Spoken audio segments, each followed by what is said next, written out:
Milk shake பார்க்க போகிறோம். Milk shake எப்படி செய்யணும் அப்படின்னா ரொம்பவே ஈஸி தான், எல்லாருக்கும் தெரிஞ்ச ஒரு மெத்தட் தான்.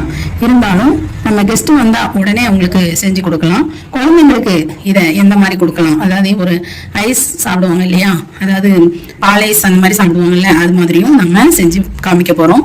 அதுக்கு முதல்ல தேவையான அளவு பால் ஊற்றிக்கலாம். அதாவது ஒரு டம்ளர் பால் ஊற்றிருக்கோம்.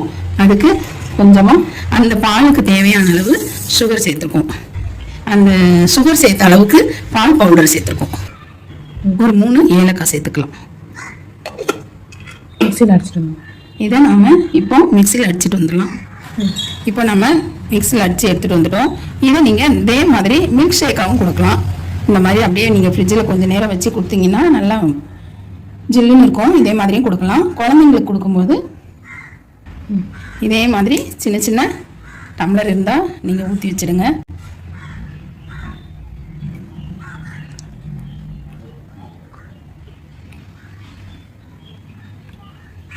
இப்படி சின்ன சின்னதாக ஆப்பிள் கட் பண்ணி இதில் போட்டோம். ஆப்பிள், மாதுளை, பனானா எதுனாலும் நீங்கள் போட்டுக்கலாம். இப்போ இந்த குச்சி இப்படி சோடி வச்சிடலாம். ஃப்ரீசரில் வச்சாருங்க. இப்போ நீங்கள் இதை அப்படியே ஃப்ரீசரில் வச்சுருங்க.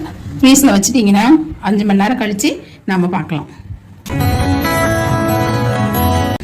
இதை அப்படியே நம்ம ஃப்ரீசரில் வச்சுட்டோம்.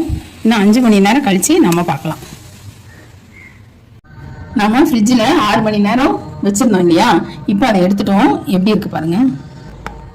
இந்த மாதிரி நல்லா ஐஸ் மாதிரி வந்துருச்சு. இதே மாதிரி பாருங்கள், இது சூப்பராக ஐஸ் வந்துருச்சு.